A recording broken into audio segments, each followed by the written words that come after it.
Bismillahirrahmanirrahim. Assalamualaikum warahmatullahi wabarakatuh. Waalaikumsalam warahmatullahi wabarakatuh. Dari bunyi sambutan salamnya seperti sedang berpuasa. Alhamdulillah wassalatu wassalamu ala Rasulillah wa ala alihi wa sahbihi wa man tabi'ahu wa mawala. Yang sama-sama kita hormati Bapak Direktur Umum dan SDM BPJS Ketenagakerjaan, Bapak Abdurrahman. Lama juga saya menghafalnya itu tadi. Yang kedua adalah Bapak Kanwil BPJS Ketenagakerjaan Sumbagut, Bapak Hengki Rosidin. Nama beliau ini mudah diingat karena hibrid. Hengki itu dari barat, Rosidin itu dari Arab. Seperti acara kita siang ini kan hibrid ini. Ada yang live langsung, ada yang online. Tapi insya Allah pahalanya sama. Jadi yang langsung ini pahalanya sama dan surganya juga sama. Bukan berarti yang online ini surganya online juga. Lalu kemudian tak dapat saya sebut satu persatu, disapa semua keluarga besar BPJS Ketenagakerjaan. Yang besar tak dihimbau gelar, yang kecil tak disebut nama. Insya Allah semuanya dimuliakan Allah Subhanahu wa ta'ala. Itu jurus kalau kita tak bisa menyebutkan satu-satu. Kalau Tuhan pergi ke Makkah, jangan lupa membeli hambal. Sudah lama saya menyampaikan tausiah, baru inilah diapit 2 Iqbal.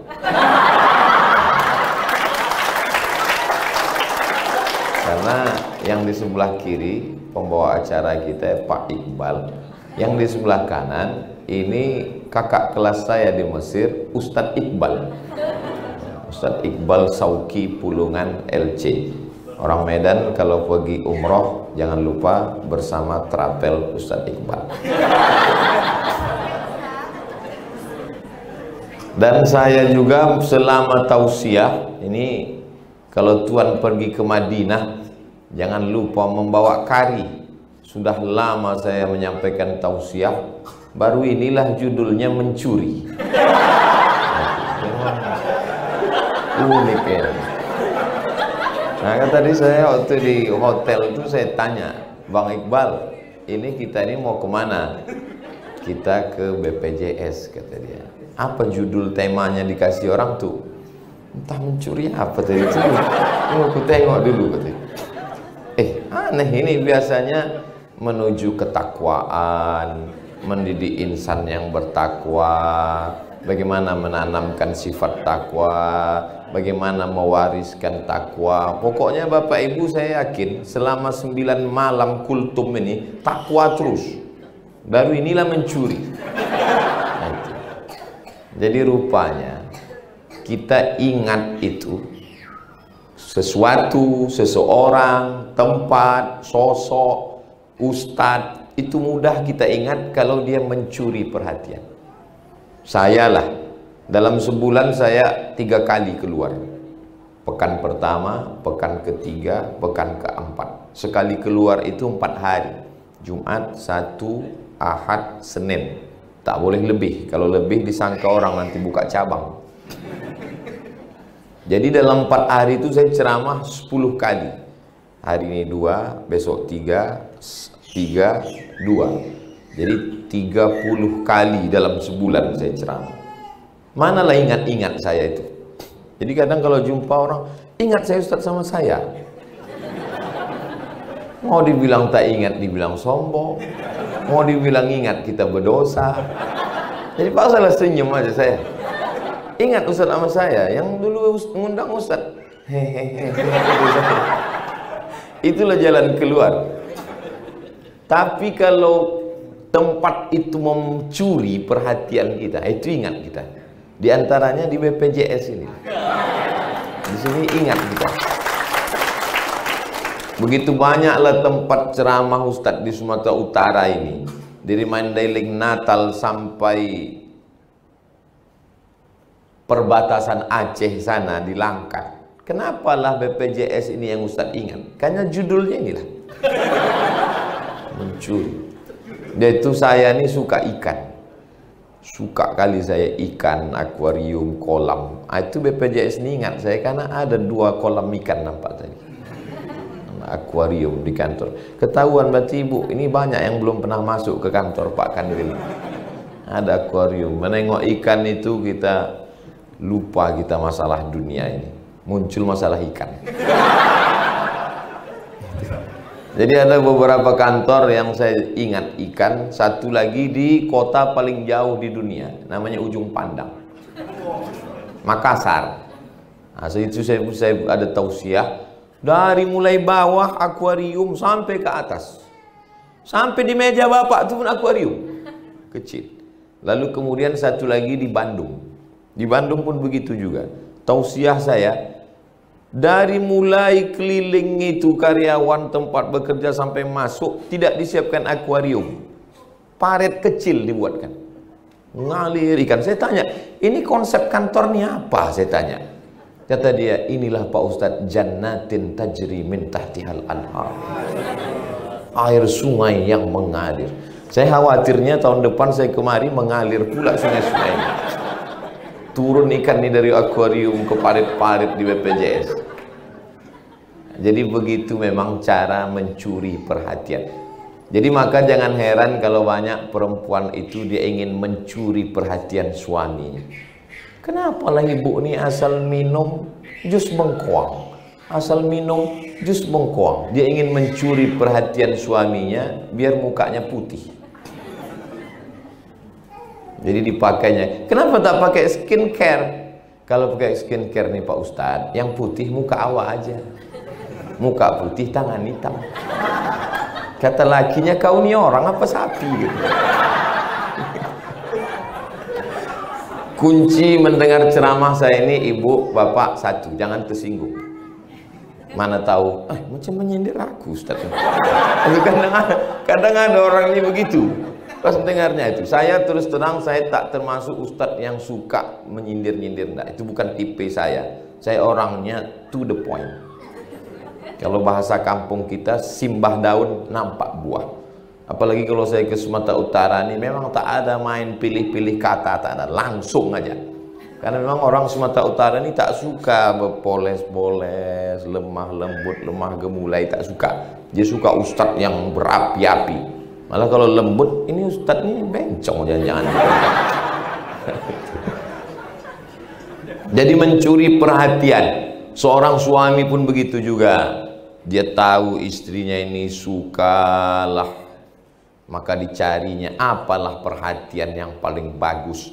Maka kalau kepada manusia begitu, kepada Allah pun begitu juga. Bagaimana mencuri perhatian Allah subhanahu wa ta'ala. Allah itu sifatnya yang pertama dari namanya kita tahu. Bismillahirrahmanirrahim. Sayang. Maka kalau kita mau mencuri perhatian Allah, kita ambil sifat Allah yang satu itu, sayang. Jadi kalau kita sayang, Allah langsung perhatian tertuju ke kita. Walaupun kita penjahat. Maka ibu, bapak tentu ingat tentang hadis, mohon maaf, beribu maaf. Seorang pezina, bukan sekedar zina, cari makannya dari zina, WTS. Tapi perhatian Allah tertuju ke dia. Gara-gara apa? Dicurinya sifat sayang Allah itu. Sampai akhirnya suatu hari dia pergi jalan-jalan, minum dia di tepi sumur. Pas dia minum itu, nampaknya seekor anjing menjulurkan lidah kehausan. Diambilnya sepatu botnya, karena tidak ada timba.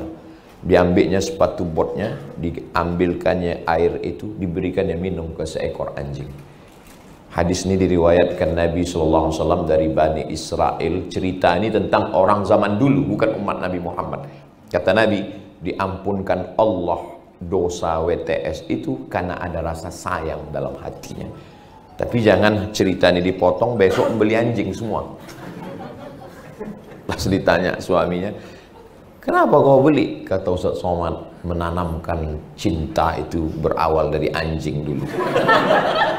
Ini kan maksud ceritanya ini, tiga-tiga itu kan kotor. WTS kotor, sepatu bot kotor, anjing kotor. Anjing itu kalau sampai dia menjilat kaki kita, maka kita basuh 7 kali dengan air, salah satunya bercampur air tanah. Boleh di awal, boleh di tengah, boleh di ujung. Pokoknya salah satunya dengan air tanah. Itulah bahan ejekan orang barat mengejek orang Islam. Apalah orang Islam ini, sudah ada sabun, deterjen, sampo, masih juga lagi mencuci bekas jilatan anjing pakai air tanah. Setelah diteliti di Perancis, yang bercerita ini pakar mukjizat Al-Quran dan Hadis tahun 1999 di Kairo. Waktu itu saya semester 2. Rupanya mereka periksa dengan mikroskop paling besar. Ditengok mereka lah bekas jilatan anjing itu. Lalu kemudian disiramkan dengan sabun, deterjen, alkohol, tak mati bakterinya. Tapi begitu disiramkan dengan air tanah, mati. Ada bakteri virus yang tak mati oleh deterjen, tapi mati oleh air tanah. Karena di dalam tanah itu sendiri ada bakteri. Itulah yang dikenal dengan bakteri makan bakteri. Anak-anak kita mesti diajarkan ini tentang bakteri makan bakteri. Jangan ceritanya jeruk makan jeruk aja. Ini mendengar jeruk ini menetes air liur. Nah ini payahnya ceramah bulan puasa ini. Jadi perhatian pertama, kalau mau mencuri perhatian Allah, tanamkanlah rasa sayang. Sayang kemana Pak Ustadz? Tak usah jauh-jauh dulu. Bagi ibu, sayang ke suami aja dulu. Saya ini Pak Ustadz ada rasa sayang. Bagus, tapi ke laki orang. Pelakor namanya. Rasa sayang di dalam hati itu kalau kita jaga, itulah yang sedang muncul hari ini dalam bentuk memberikan buka puasa pada orang yang berpuasa. Jadi kalau selama 9 hari ini ibu belum menyiapkan bukaan puasa lebih untuk orang lain, maka mulailah besok pagi. karena sore ini tak sempat nih mau belanja lagi, mau ke pajak lagi, membeli apa segala macam. Bagi jamaah yang mendengar di Jakarta, Surabaya, Semarang, pajak ini maksudnya pasar. Orang tuh tak tahu ini belanja pula ke pajak, apalagi sekarang kan perpajakan ini sedang disorot. Pajak itu pasar. Kan banyaklah kepala-kepala dinas, orang-orang yang kantor dari Jakarta ditempatkan ke Sumatera Utara, lalu kemudian heran dia, apalah orang Sumatera ini pajak dibawa, tolong kau bawakan aku ke pajak. Begitu juga orang Sumatera Utara kalau pergi ke kota, luar kota, orang Medan ditempatkan di Surabaya, sampai sana naik becak, kemana Pak, kemana Mas, ke pajak, dibawanya ke kantor perpajakan. Lain Padang, lain belalang, lain lubuk, lain ikannya. Nah, jadi menanamkan rasa kasih sayang ini, contoh sayang ini berbagi buka puasa. Kami dengan Bang Iqbal, beliau angkatan 94, saya angkatan 98. Jadi jangan heran kalau wajah kami jauh betul beda muda saya dari dia, karena saya adik kelasnya. Jadi kami selama di Mesir itu Pak, 4 tahun, dari tahun 2002, 2001, 99, 98, itu 4 tahun tak pernah masak buka puasa. Loh, jadi sebagai mahasiswa di mana kalian buka puasa? Di Mesir itu disiapkan mereka lah tenda-tenda. Di stasiun kereta api ada tenda, di stasiun bis ada tenda. Asal ada tanah lapang, orang Mesir itu buatkan tenda. Ditulisnya di tenda itu Maidatur Rahman. Maidah artinya apa itu? Jamuan. Rahman Allah. Maidatur Rahman, jamuan dari Allah. Karena memang tak tahu entah siapa yang ngasih makanan. Jadi asal jam 6 sore itu datanglah kita ke tenda itu, tengok anak Indonesia semua isinya. Tengok kanan Indonesia, tengok kiri Indonesia. Begitulah. Kenapa? Karena memang mahasiswa Indonesia waktu itu 2.400 orang. 2.400 orang. Dan saya selama 4 tahun di Mesir itu tak pernah kenal perempuan pacaran. Karena mahasiswa Indonesia 2.400, laki-laki 2.100, perempuan 300. Persaingan itu ketat. Saya ini termasuk yang tereliminasi. Itulah ibu sekalian. Tapi hikmahnya itu pula lah. Jadi dimanapun saya tausiah sekarang, apalagi kalau ke kampus-kampus, jangan kalian pacaran, jangan kalian pacaran, haram. Pede saya mengucapkan. Nah, itu dikasih Allah. Jadi memang saya ini dibentuk Allah. Coba kalau saya kuliah di Indonesia dulu, tentu tak terlalu banyak saingan kan? Dapat juga lawak kan? Tak bisa ceramah.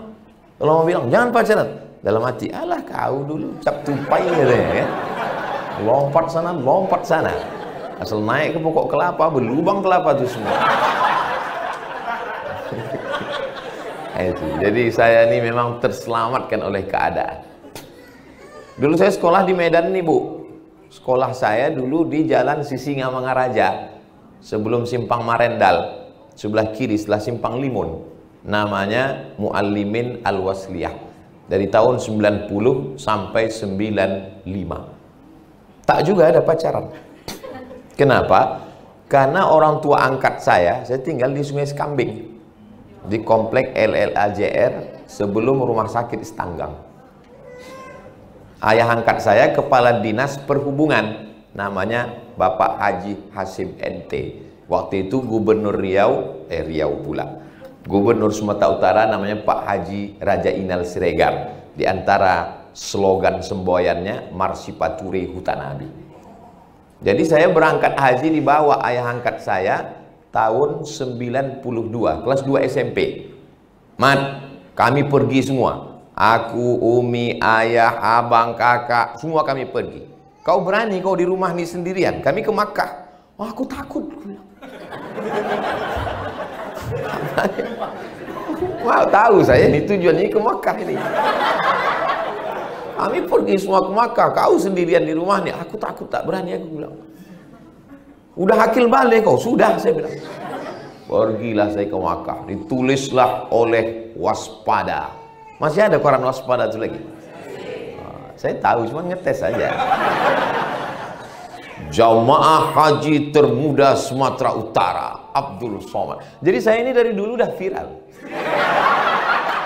Wah, disimpan koran itu, gunting lah koran itu. Koran Waspada itu saya gunting, tempel, tak kalian tengok. Waktu itu kan belum ada Google lagi, belum ada Facebook, bukan macam sekarang. Sekarang foto, foto tak ada di like orang. Jadi balik haji kelas 2 SMP, takut semua cewek-cewek itu dekat. Kenapa? Pak Haji. Jadi saya ini memang udah dibentuk Allah, situasinya itu memang mencekam. Sampai akhirnya pulang kuliah LCMA, lagi cemas mencari anak gadis. Tapi dulu, sekarang tidak lagi. Jadi tanamkan rasa sayang dalam hati, itulah akan turun perhatian Allah Subhanahu wa ta'ala. Dan saya ini termasuk orang yang sayang. Sayang kepada anak, sayang kepada keluarga.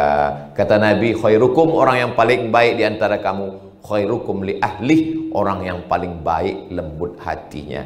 Walaupun tahajudnya tak banyak, walaupun tarawihnya tak banyak, walaupun zikirnya tak banyak, walaupun baca Qur'annya tak banyak. Saya tahu dalam hati jamaah, gua banget. Aku lah nih Pak Ustaz. Aku tarawihku tak banyak kan. Masjid sana 23, masjid sana 11, aku 2 rakaat. Walaupun baca Qur'annya tak banyak. Oh, betul ini, betul ini.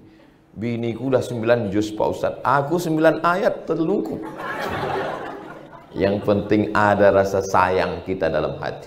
Jadi waktu Nabi memeluk cucunya itu, anaknya namanya Fatimah, menantunya namanya Husain.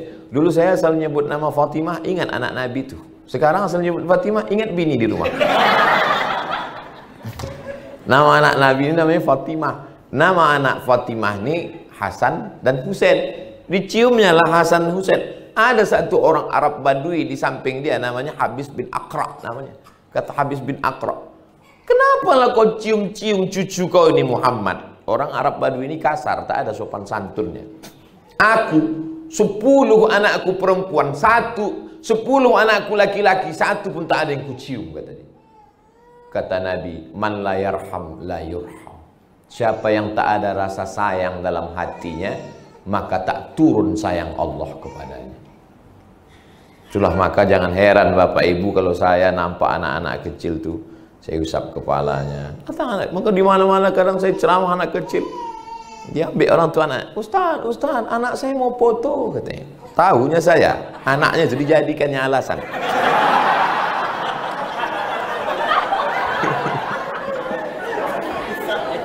Sampai sekarang tak pernah saya ceramah karena marah menengok anak kecil, tak pernah. Ada orang sekarang tak suka menengok anak kecil di masjid. Asal ada anak kecil di masjid. Dapat Bapak video, saya dikirim orang beberapa bulan yang lalu.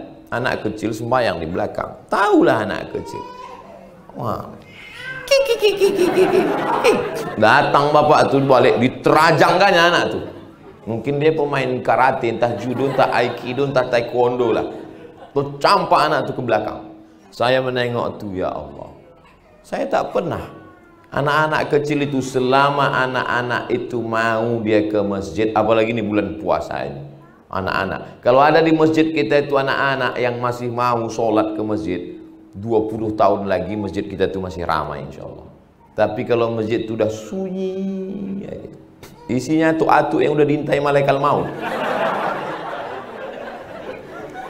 Jadi di antara semua instansi, di antara semua kantor, badan, BUMN, instansi yang paling menanamkan rasa sayang dalam hati itu adalah BPJS Ketenagakerjaan. Dia memang iklan ini munculnya dia lama prolognya itu memang ke sana kemari ke sana ke situ juga goal. Udah mau mati orang itu di rumah sakit. Bayangkan, udah ngap-ngap bau. Istrinya udah menyanyikan lagu menghitung hari. Lakinya menyanyikan lagu setengah napasku pergi. Siapa yang menyelamatkan orang ini? BPJS Ketenagakerjaan. BPJS Ketenagakerjaan ini dua gendangnya. Satu menyelamatkan orang, satu mempercepat mati. Kalau pegawai itu tak peduli, gimana Pak BPJS kami? Panjang nih ceritanya. Mati dia langsung. Ada orang bekerja dia di kantornya, setelah dapat gaji baru dia bisa melaksanakan ibadah. Setelah dapat duit dia di tempat kerjanya itu pulang ke rumah baru bisa dia beribadah. Orang BPJS Ketenagakerjaan enggak. Dengan pekerjaannya itu dia bisa beribadah. Sambil bekerja, makanya muncul istilah sambil menyelam minum air, maka gembung masuk angin. Sambil bekerja itu dia bisa dapat. Makanya aku sampaikan kepada ibu-ibu di seluruh Indonesia yang suaminya bekerja di BPJS Ketenagakerjaan, kalau laki kalian itu agak lambat pulang dari kantor, dia sedang beribadah.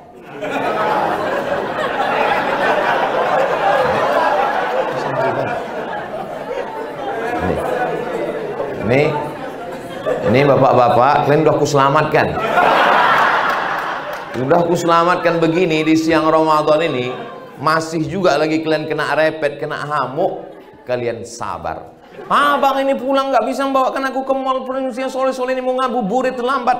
Kata Ustaz Somad, ini ibadah deh, untuk mencuri perhatian Allah. Tetap juga kalian kena repet, sabar Pak. Kenapa? Orang yang direpet istrinya itu nanti kalau dia meninggal itu tidak kena azab kubur lagi. Pas mau diazab kata malaikat, yang ini tak usah kita azab, udah azab kaji. Orang mana istrinya? Orang Medan, atau usah kita azab lagi.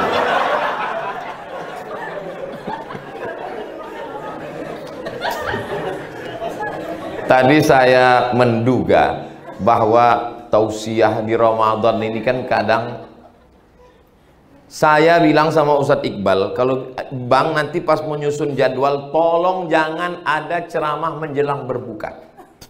Kenapa begitu?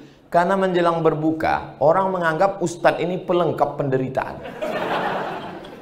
Sudahlah lapar, haus, bekerja, Ustadz tuh pula lagi. Jadi saya menduga ini kan jam-jam genting ini sekarang. Saya menduga ini nanti yang kusampaikan ini paling bagaimana menghadapi sakratul maut.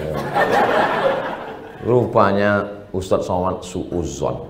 Di BPJS Ketenagakerjaan, suasana pengajian macam tidak sedang berpuasa. Karena orangnya bersemangat semua. Tadi saya mau menyampaikan tausiah ini udah mau duduk aja. Duduk sambil slow lah kita ya. Terus kata Pak Hengki, dia tentu tak disuruhnya, tak dibilangnya berdiri, gitu tak. Dengan bahasanya saya paham. Dengan bahasanya saya paham. Dia ingin supaya kita bersemangat. Ini adalah menunjukkan kepada Allah, perut kami boleh lapar, leher kami boleh haus, tapi kami tetap mencuri perhatianmu, tetap beribadah dengan aktivitas yang all out, tidak setengah-setengah. Ada orang mau masuk Islam, ditengoknya lah di TV itu bagus Islam, ditontonnya pula tausiah Islam ini bagus, dibacanya pula berita di internet bagus Islam. Ku teslah dulu masuk ke masjid, cuman orang Islam itu dalam masjid pakainya sarung, pakainya peci, menyamarlah dia, walaupun di dalam belum berpotong. Mana tahu kan? Islam ini kan agama yang tak mencari-cari kekurangan orang. Asal kau pakai peci, baju koko, pakai sarung, masuklah kau masjid. Mana ada orang tahu? Bukan ada di pintu tuh memeriksa menengok udah berpotong atau belum, ada tahu. Sampai dia ke dalam masjid, ditengoknya lah masjid.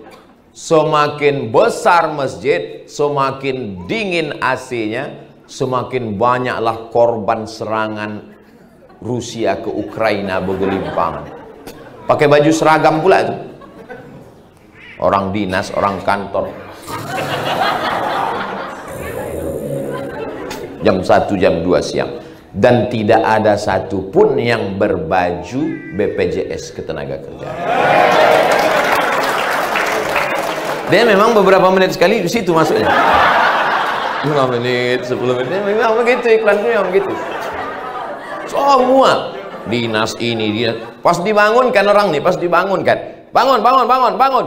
Tahu pula dia menjawab, naumus shaim huwal ibadah. Tidurnya orang puasa adalah ibadah.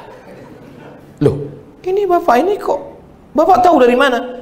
Itulah kemarin yang disampaikan Pak Kepala Kanwil Sumbagut kan? Rupanya orang BPJS cuma pakai baju koko. Tak jadi dia masuk Islam gara-gara menengok umat Islam menyediakan 1 bulan bermalas-malasan. Tidur di masjid terlungkup pula itu. Masuklah air liur basi itu ke tempat orang sujud. Pas di tempat orang sujud nanti malam tarawih. Imam tuh pula khusyuknya minta ampun. Imam khusyuk, makmum busuk. Itu maka tak boleh tidur terlungkup di masjid. Saya nih Pak Ustadz, ini segan saya bertanya depan jamaah tadi Pak Ustadz, kenapa? Saya ini telentang pun ngences juga Pak Ustadz. Kau kalau telentang pun mengences, kau bawa pempes anak kau, pasang. Coba kita perhatikan dalam sejarah Islam.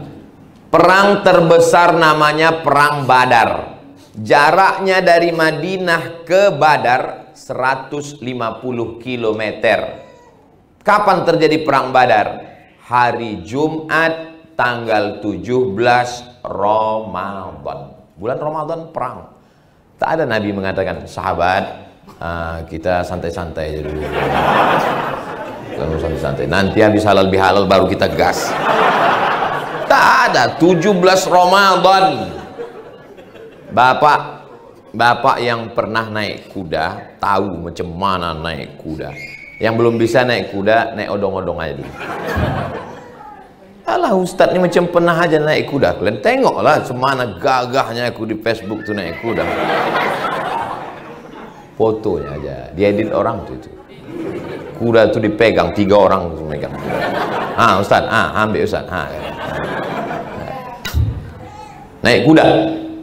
Ada kota di Mesir namanya, waktu datanglah serangan Israel ke Mesir, datang pasukan dipimpin presiden namanya Anwar Sadat yang mati tertembak. Itu Mesir itu mengusir pasukan Israel sampai ke provinsi namanya Ismailiyah. Terjadi perang itu, diabadikan nama kota di Mesir. Nama kotanya Ashir min Ramadan. Bahasa Inggrisnya 10 of Ramadan. Tanggal 10 Ramadan Islam mengusir Israel. Negara Kesatuan Republik Indonesia memproklamasikan Presiden Insinyur Soekarno Hatta pada tanggal 17 Agustus 1945 bertepatan dengan bulan suci Ramadan. Banyak anak cucu kita tak tahu karena memang judul lagunya 17 Agustus tahun 45. Mestinya ada backing vokal di belakang, Ramadan, Ramadan. Tapi ada juga untungnya kemerdekaan kita itu tidak diperingati di bulan Ramadan, diperingati 17 Agustus. Karena kalau diperingati bulan Ramadan, cemana kita panjat pinang? Sedang tak puasa aja tak dapat, apalagi puasa. Jadi bulan Ramadan bukan bulan bermalas-malasan. Dan saya melihat dengan mata kepala saya sendiri, dan saya merasakan dengan perasaan saya bagaimana ceramah di BPJS Ketenagakerjaan seperti tidak sedang bulan Ramadan. Karena semangat mereka yang luar biasa. Allahu Akbar. Kenapa Ustadz bertakbir? Ngusir setan.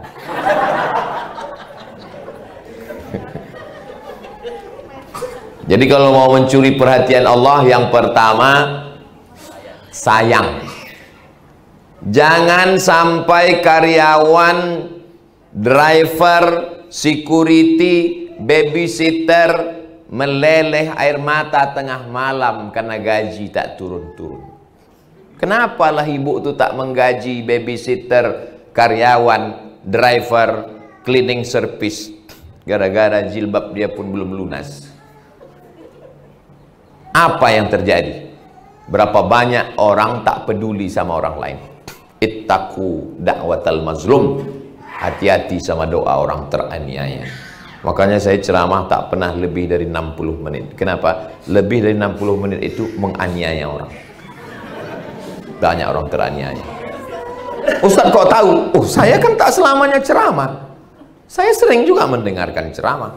Dalam sebulan saya tidak selamanya khutbah. Ada satu saya kosongkan untuk mendengar khutbah. Cuman rasanya Pak Ustaz lebih berat daripada khutbah. Selama khutbah belum pernah saya mengantuk. Tapi pas mendengarkan khutbah, berat. Bebayang Ustaz itu nampak. Kita tak tahu psikologis orang sholat Jumat itu kalau kita khutbah terus. Makanya jangan heran kalau saya berkhutbah tuh badan saya ke kanan ke kiri, suara saya menggelegar. Kenapa? Saya tengok mana yang paling mengantuk, disitulah saya gas. Kok begini dia kadang menengok, disitulah saya gas. Palestina gitu. Kenapa? Kalau bahasa orang Medannya, I was there. Aku pernah berada pada posisimu, guys. Makanya orang yang pernah susah, orang yang pernah sulit, orang yang pernah lapar, itulah yang bisa merasakan lapar. Seminar internasional membahas kelaparan, panitianya kenyang, pembawa acaranya kenyang, narasumbernya kenyang, tidak akan melahirkan apa-apa karena lapar tidak bisa dideskripsikan dengan kata. Lapar adalah rasa, kata terlalu miskin untuk mewakili rasa. Boleh untuk posting besok pagi. Hanya orang putus asa, patah hati, cinta ditolaklah yang lembut hatinya berkeping karena dia pernah merasakan itu. Dari bunyi Ustaz ini macam pernah merasakan. Nah, jadi lapar itu tak bisa. Cobalah cari orang yang tak pernah puasa. Tolong ceritakan tentang lapar. Lapar menurut etimologi, lapar menurut terminologi, lapar menurut pakar gizi, lapar. Tak ada itu. Bohong semuanya. Kalau mau lapar, laksanakan. Makan sahur. Cobalah tengok saudara-saudara kita yang ingin merasakan lapar. Dia tak masuk Islam. Macam mana lapar itu? Ikut dia makan sahur, ikut dia berbuka. Cuma rasanya? Melilit usus tuah kata dia. Lapar. Makanya kalau lapar menyentuh lambung, beda dengan lapar menyentuh jantung. Kalau lapar hanya menyentuh lambung, tinggi nasi membumbung. Tapi kalau lapar menyentuh jantung, ringan tangan berbagi. Kalau lapar menyentuh hati, ringan tangan berbagi. Kalau lapar menyentuh lambung, nasi tinggi membumbung. Ini pun boleh juga untuk update status. Habis waktu. Cepat betul di BPJS tenaga kerjaan ini. Kadang ibu bapak, bagi yang pernah memberikan motivasi, motivator, penceramah, ustadz, itu tahu dia. Itu walaupun 60 menit, kita tak sama rasanya ceramah di satu tempat dengan tempat lain. Kadang kita di satu tempat itu lama, macam tak bergerak-gerak jarum jam. Tapi ada di satu tempat itu cair aja, mengalir aja. Itulah yang sedang saya rasakan di BPJS Ketenagakerjaan. Cair aja, mengalir. Kadang di tempat lain, ya Allah, hadis sudah habis, ayat sudah habis, berputar-putar cerita itu kadang. Lama. Selesai acara itu saya bilang ke jamaah, tadi saya ceramah itu rasa saya lama betul. Kata mereka, kami yang mendengar lebih lama lagi Pak Ustaz. Tapi di BPJS Ketenagakerjaan nih Masya Allah, kuncinya kalau mau mencari perhatian Allah, tanamkan rasa sayang. Saya kalau membeli tak pernah saya tawar. Makanya almarhumah mak saya kalau belanja ke pajak, saya disuruhnya pinggir jalan. Mak, ku ikut ke dalam, kau tak usah ikut. Dia tahu, karena kalau saya nanti membeli, saya bayar aja. Saya bilang, emak jangan tawar. Anak dia mau sekolah, bininya mau hari raya. Kita tawar, sakit jantung dia. Kapanlah lagi kita membahagiakan dia? Oh, kok begitu matilah kita, kata mak saya. Saya jalan di Mesir. Di Mesir waktu itu belum ada duit, masih mahasiswa, hidup dari subsidi dari beasiswa. Datanglah anak kecil belakang menawarkan bunga. Nawarkan bunga. Mahasiswa mana ada duit? Ada duit saya beli. Tak sampai hati saya menengok. Jadi saya kalau orang tak kenal, dibilangnya Ustadz itu orangnya keras. Suara saya aja keras, hati saya ini lembut. Tak sampai hati saya menengok orang. Makanya yang mengatur jadwal di Medan ini tak saya. Karena kalau semua orang Medan pun, Ustadz bisa ke musola kami? Bisa. Bisa ke kantor kami? Bisa. Saya nih orang yang tak bisa menolak. Makanya saya kasih jadwal itu ke Ustadz Iqbal. Nah, jadi kalau ada yang menolak, itu dia yang menolak, bukan saya.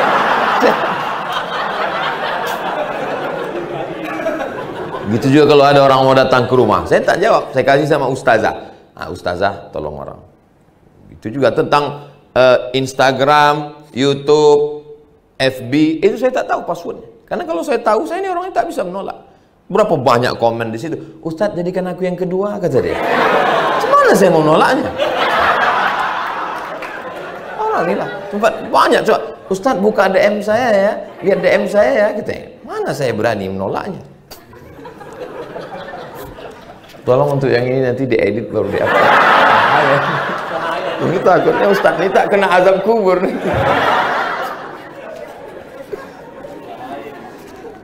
Kalau Tuan pergi ke Makkah, makanlah gulai kambing.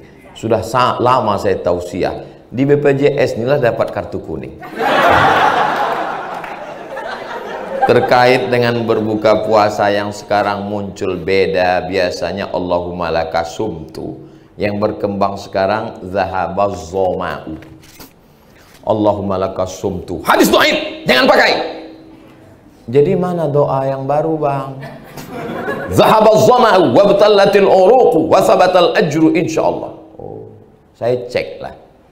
Kata Syekh Ibnu Utsaimin, ulama Saudi Arabia, dua-duanya dhaif. Jadi nanti Bapak kalau didhaifkan orang, Allahumma laka sumtu wa bika amantu. Dhaif. Yang satu pun dhaif juga. Allahumma laka sumtu wa bika amantu ala rizqika aftartu bi rahmatika ya arhamin. Dhaif. Dhahaba az-zama'u wa batalatil uruq wa sabatal ajru. Dhaif. Yang Allahumma barik lana fi ma razaqtana wa qina azabannar. Dhaif juga. Yang sahih itu mana? Bismillah. Belum baik. Nanti Bapak Ibu kalau mau buka, bismillah. Kenapa pendek kali, Bang? Itulah yang sahih.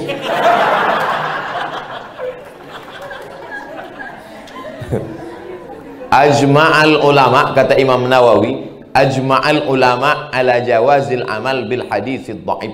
Ulama ijma' konsensus sepakat boleh beramal dengan hadis dhaif. Silahkan beramal dengan hadis dhaif.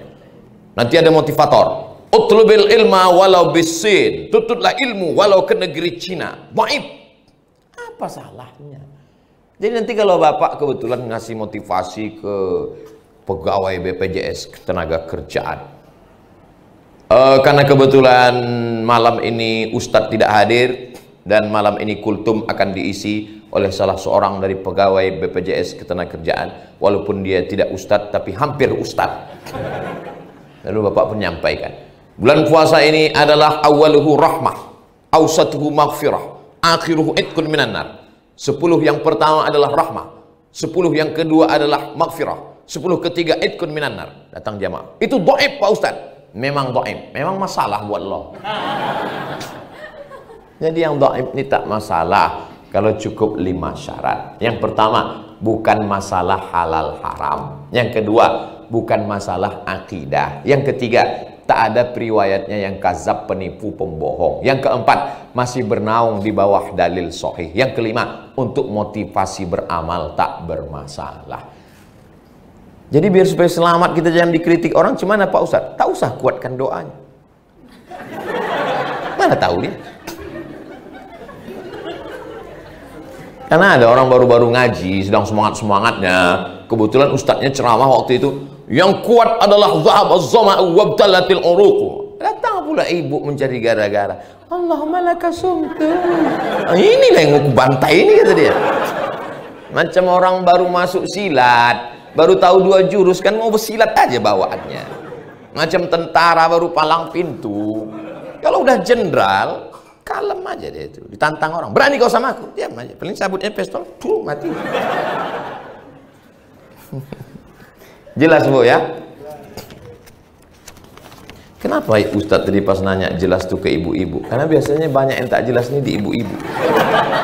Kecuali di BPJS Ketenagakerjaan. Sini ibu-ibu ini jelas semua. Ustadz Somad yang disayangi Allah, so sweet. Kalau di tempat lain, pertanyaan tuh tulis tangan, kadang di kardus penutup botol. Kardus-kardus tempat minuman.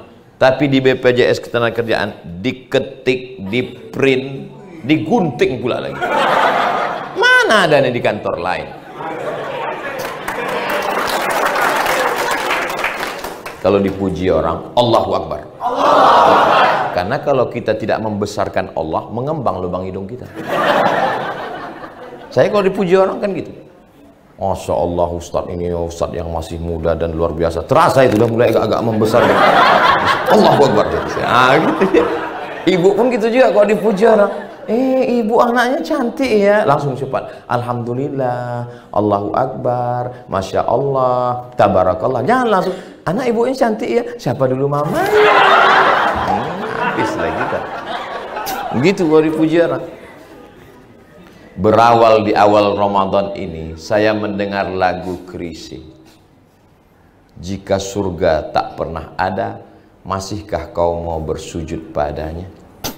Ada lagu Chrisye, ada juga lagu viral orang Aceh. Andai sujudku padamu, karena takut nerakamu, bakar aku dengan apinya. Andai ku sujud padamu, karena inginkan surgamu, palingkan aku darinya. Lupa pula saya. Apakah ada level tingkat keimanan dengan ketakwaan dalam penyembahan Allah Subhanahu wa Ta'ala? Jadi ada yang paling tinggi daripada ingin surga, dan ada yang lebih tinggi daripada takut neraka. Yang diinginkannya hanya cinta Allah. Makamnya, levelnya namanya mahabbah. Dan tokoh yang utama di bidang itu yang mengeluarkan statement ini, yang dinyanyikan Chrisye dan dinyanyikan oleh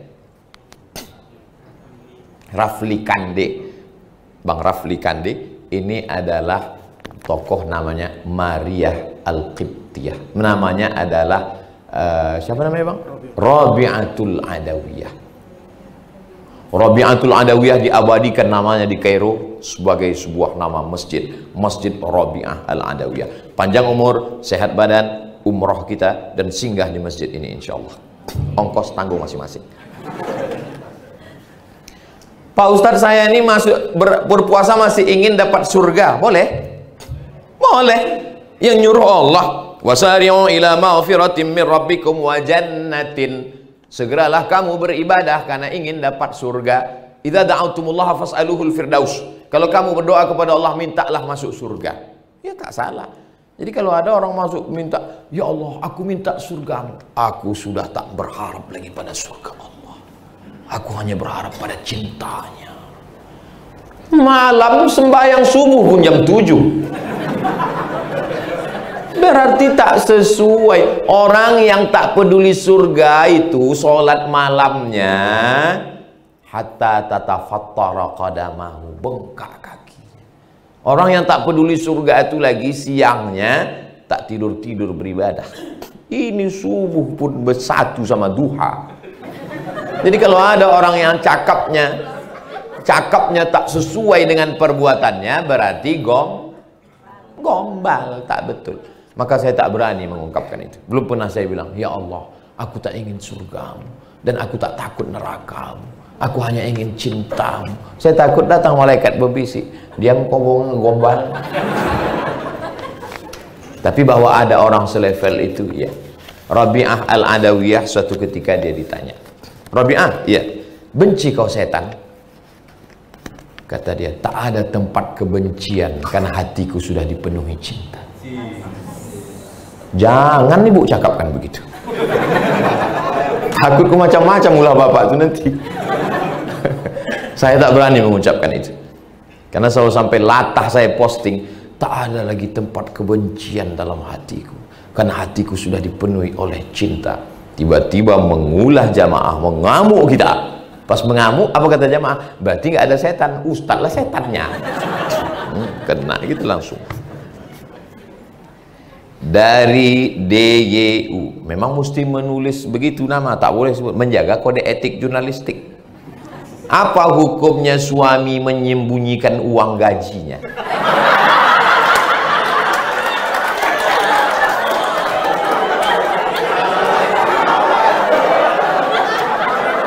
Kadang mau beli kebutuhan rumah tangga selalu dijatah, padahal gajinya besar.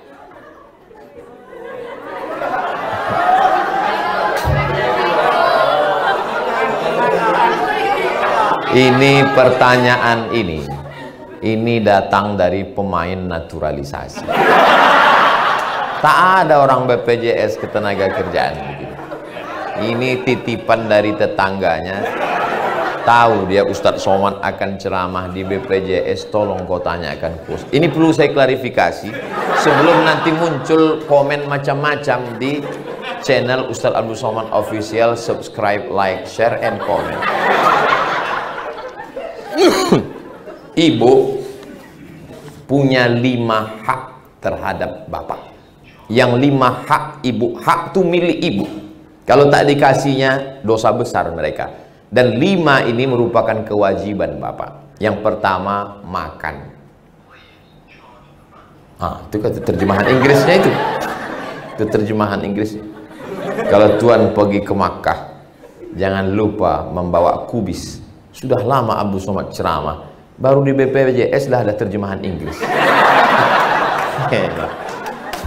Yang pertama, jangan dijatah-jatahnya makan, karena ibu bukan pengemis, tapi ibu mengambil hak ibu.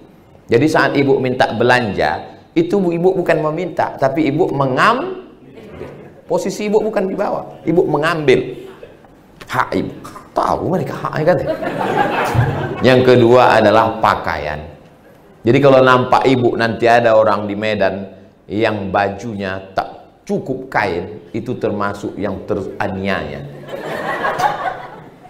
Yang ketiga adalah tempat tinggal. Rumah itu hak ibu. Yang keempat adalah pendidikan.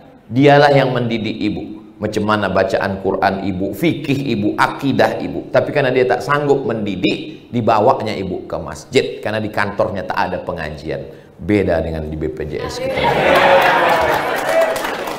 Yang kelima adalah, makanya petang ini tak banyak berbuka, saking kenyangnya udah kena pujian ini. Balik nanti tanya istri orang ini, bertanya, abang biasanya semangkuk ini, kenapa kenyang kali aku tadi di kantor BPJS? Yang kelima adalah perhatian. Perhatian itu bukan hadiah dari bapak, tapi itu adalah hak ibu. Ibu mestinya tiap hari mengatakan, kok belum memperhatikan aku? Datanglah seorang perempuan, namanya Hindun. Waktu Nabi sedang duduk di atas bukit Sofa, tahun ke-8 Hijrah, waktu Nabi membebaskan kota Makkah, datang Hindun. Ya Rasulullah, ya, inna Aba Sufyan rajulun syahih. Nama lakinya Abu Sufyan. Suamiku itu pelit betul ya Rasulullah. Sama lah macam laki ibu. Ya Rasulullah, lakiku itu pelit betul ya Rasulullah. Dijatahnya makan kami. Bolehkah ku ambil duitnya itu untuk memenuhi kebutuhan kami? Kata Nabi, boleh. Itulah dalil ibu boleh mengambil duit dia. Tolong dengarkan baik-baik, dengarkan. Saya takut disalahgunakan ini. Itulah dalil istri boleh mengambil duit lakinya selama standar urf. Wa ashiruhun nabil ma'ruf. Urf maksudnya tak sama antara kita di Medan dengan di Papua. Kira-kira kalau di Medan ini standar, jangan pula makan orang kaya, jangan pula makan orang terlalu susah. Yang pertengahan berapalah agak-agaknya sebulan. Kalau standar orang Medan sebulan 5 juta, laki mengasih 500.000, maka ibu boleh mengambil 4,5 juta. Ku tengok makin cerah wajah orang. Dua, pertanyaan dari Bapak R. Bagaimana pandangan Islam jika pasangan kita mencintai orang lain dan orang tersebut begitu juga kebalikannya? Perbuatan manusia ini dua. Ada namanya ikhtiariyah, pilihan. Ada namanya ijbariyah, keterpaksaan. Saya lahir sebagai orang Sumatera Utara, lahir di Kabupaten Asahan, Desa Silau Laut, Kecamatan Silau Laut, Kabupaten Asahan, Sumatera Utara. Itu pilihan atau keterpaksaan? Keterpaksaan, bukan pilihan. Kalaulah pilihan, datang malaikat, kau mau lahir di Amsterdam atau di Australia, tidak. Ini keterpaksaan. Jadi ini bukan pilihan kita. Tapi saya siang ini tausiah mau duduk atau berdiri, itu pilihan atau keterpaksaan? Pilihan. Yang dihukumi halal haram itu ada pada cerdas. Itu enaknya ceramah di BPJS Ketenagakerjaan. Tak perlu kita terlalu lama menjelaskan, cukup 2 kali paham dia. Yang dihukumi halal haram itu ada pada pilihan, pada keterpaksaan tidak. Satu contoh terkait dengan siang Ramadan, jangan lihat dari aspek lainnya. Tidur seseorang siang, mohon maaf, beribu maaf, keluar sperma, batalkah puasanya? Tidak, karena bukan pilihan dia. Ketika pilihan baru batal. Kalau tidak pilihan, tidak batal. Nah, sekarang pertanyaan. Jatuh cinta kepada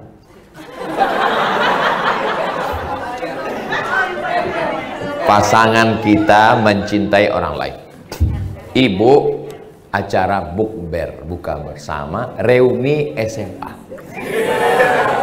Pas sedang mau menyendok kolak tadi, nampaklah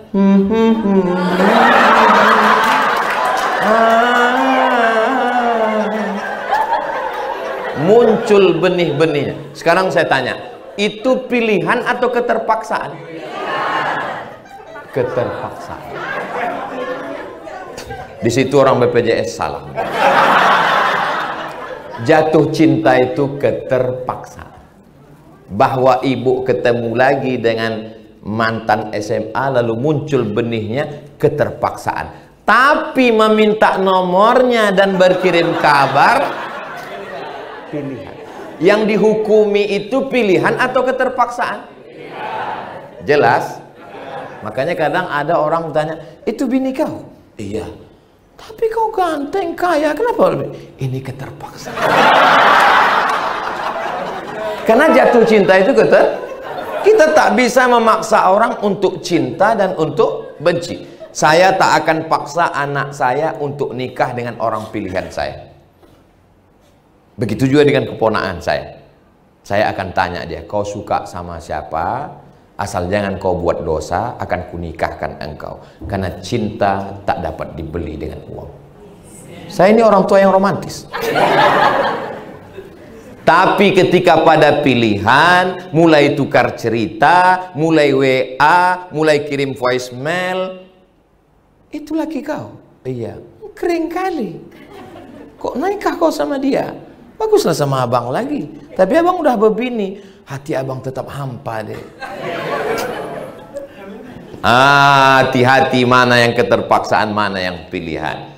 Kau kenapa WA sama dia? Kata bapak cemburu. Dia, bang, kawan aku sekolah udah macam abang aku kan tak punya abang laki-laki. Berawal dari macam, berakhir dengan macam-macam. Waspadalah.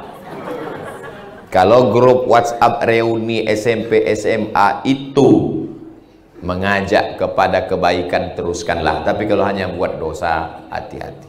Makanya kalau mau reuni, bapak ikut, ibu reuni, abang ikut. Tanyanya, kenapa anjing herder kau bawa? Hati-hati. Ini zaman luar biasa. Kalau zaman dulu rumah orang rumah tinggi, bersekat-sekat papan. Kalau mau tahu laki-laki datang, ditusuknya lidi. Itu kalau ada lidi naik, itu miss call itu. Zaman dulu. Zaman dulu begitulah susahnya laki-laki mau kenal perempuan. Zaman sekarang cukup cari namanya di FB, ya, enter, tengok foto dia muncul. Nah, tanya, hai, janjian, ngomong, ketemuan, terjadilah apa yang terjadi. Saya doakan semua pegawai BPJS Ketenagakerjaan dijaga Allah hatinya semuanya. Inilah momennya malam sholat tahajud bersama, duduk makan sahur bersama, baca Quran menjelang berbuka bersama. Karena hati ini yang bisa menjaganya hanya Allah. Mudah-mudahan Allah menjaga hati ibu dan bapak semuanya. Khawatir betul saya dengan pertanyaan.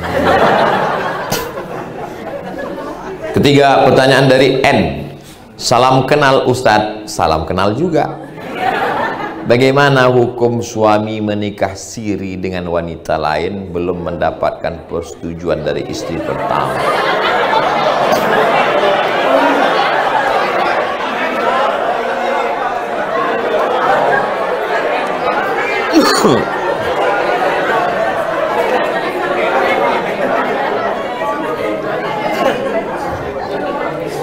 Ibu, bapak mau jawaban menurut hukum fikih Islam atau menurut hukum kompilasi hukum Islam Indonesia?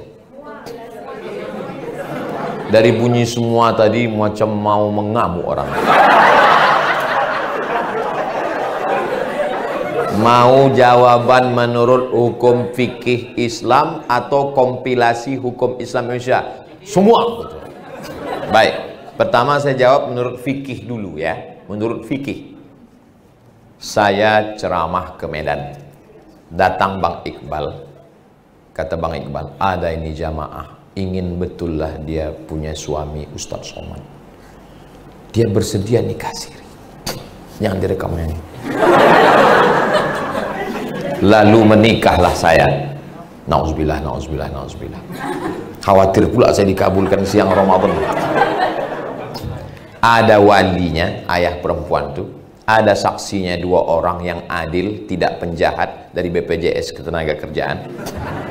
Ada maharnya, ada ijab, ada qabul. Lalu si wali menikahkan. Kunikahkan engkau dengan anakku dengan mahar sebentuk cincin emas tunai. Kata 2 orang saksi itu sah. Dia sahnya tak bisa kuat karena takut mau mulutnya bau. Sah, bau kali katanya. Sah, kata dia. Sekarang saya tanya, menurut fikih Islam, Bu, nikahnya sah apa tak sah? Alah, takut pula kalian bilang sah. Nikahnya sah.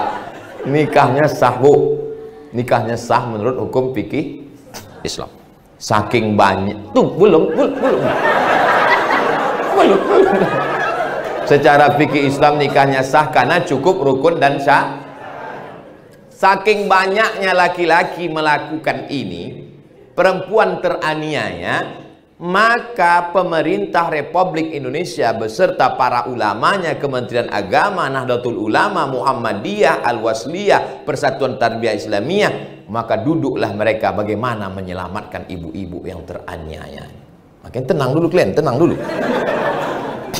Maka lahirlah namanya KHI, Kompilasi Hukum Islam Indonesia. Bagaimana menjerat laki-laki yang tak bertanggung jawab tadi?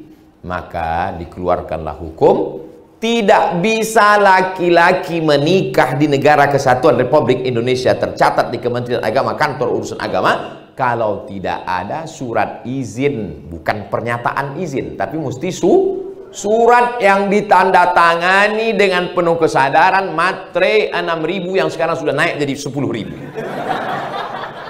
Makanya saya tengok ada nih beberapa perempuan diletakkannya di belakang handphonenya ini matre. Jangan kalian letakkan matre. Saya khawatir nanti malam itu salah gunakan. Apalagi sebelum ibu tidur malam, yakinkan di dekat tempat tidur itu tak ada kertas, tak ada materi, tak ada. Takutnya tertulis Saya yang bertanda tangan di bawah ini izin bahwa suami saya. Surat itu dibawanya nanti ke pengadilan agama PA Kabupaten, Kota Madia, Kota Medan, ditanya hakim, disidangkan dulu surat itu, bukan langsung aja. Pak Kuat tak bisa tanya, betulkah ini surat ibu? Betul Pak Hakim. Ibu yang menandatangani, betul Pak Hakim. Dengan penuh kesadaran, tidak ada paksaan dari pihak manapun. Cepat aja Pak Hakim putuskan, sakit kali hatiku ini udah. Akhirnya Pak Hakim itu pun ketuk palu, barulah surat itu dibawa untuk bapak itu akad. Kalau itu tidak ada, maka laki-laki bisa dipidana. Jelas? Jadi ibu tak perlu takut suami ibu menikah lagi di KUA. Dia tidak akan menikah lagi di KUA karena Pak KUA tidak ada satupun yang berani menikahkan. Masalahnya dia menikah. Mudah-mudahan Allah menjaga hati bapak. Tapi kalau saya lihat dari bapak-bapak yang ada di BPJS Ketenagakerjaan, orangnya setia-setia. Kita memang susah membedakan mana yang setia, mana yang takut, itu memang payah membedakan. Antara setia sama takut ini beda-beda tipis saja. Tapi kalau dilihat dari wajah orang ini setia. Karena orang ini kan paling kasih dan sayang. Orang ini yang paling banyak merasakan kesusahan masyarakat Indonesia.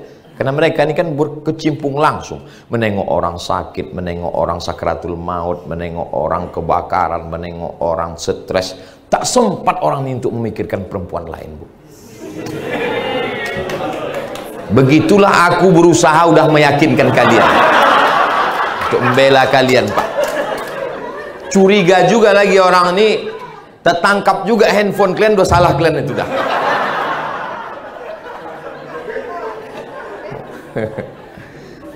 Jadi insya Allah ibu ada usaha dan ikhtiar, tapi ada yang lebih hebat daripada usaha. Jadi kalau ada ibu yang jilbabnya bagus, pakai bedak bagus, pakai lipstik bagus, saya husnuzon, itu bukan untuk laki orang tapi untuk lakinya, supaya lakinya tak berpindah ke lain hati.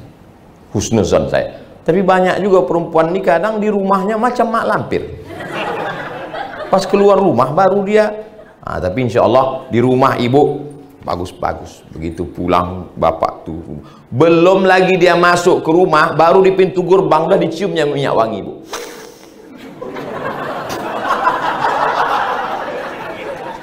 Jangan sampai yang mencium minyak wangi ibu imam sholat tarawih. Ibu di sop paling belakang, dia di depan. Hilang simpang lakum dinukum waliyadi. Nanti kan bau. Minyak wangi ibu itu untuk laki ibu di rumah, bukan untuk laki orang. Saya disuruh mak saya mengantar undangan. Dulu nih ceritanya. Pergi ke wantar dulu undangan. Ting tong, buka bel. Terkejut saya sangka salah alamat. Ini rumah Bu Anu, saya lah katanya. Lain muka ibu itu. Terkejut saya. Balik saya ke rumah, saya cek sama mak saya. Mak, lain muka ibu itu. Iyalah, dia bertopeng selama ini. Biarlah ibu cantik di depan bapak. Pulang bapak tuh ibu pakailah baju dinas. Pakai wangi-wangian. Anak macam mana Pak Ustadz masih kecil? Kasih dia antimu. Jangan banyak, setengah aja. Setengah. Kalau sepapan lama dia tuh. Kata-kata. Nah, itu ikhtiar, itu usaha. Tapi yang lebih daripada itu adalah ibu tahajud malam, ya Allah, jaga lakiku ini, jaga hatinya ya Allah, jaga hatinya.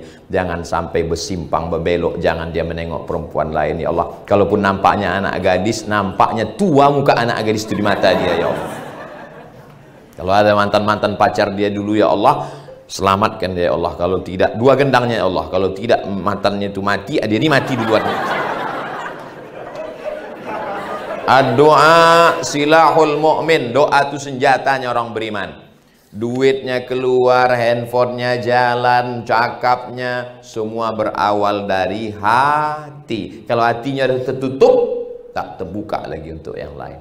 Dan itu hanya kuasa Allah subhanahu wa ta'ala. Di malam-malam Ramadan tahajud, Mama perasaan biasanya sujudnya sebentar, ini sujudnya kok lama? Untuk kau lah bang, supaya jangan gatal kau lagi.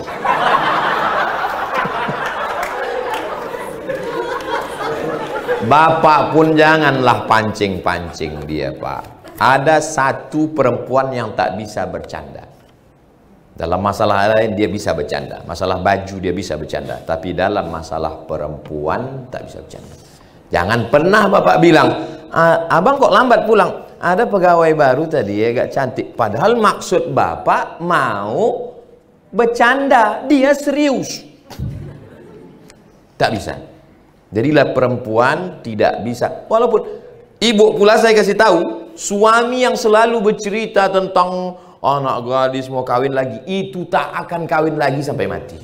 Tapi yang diam-diam aja, itu yang kalian mesti waspada.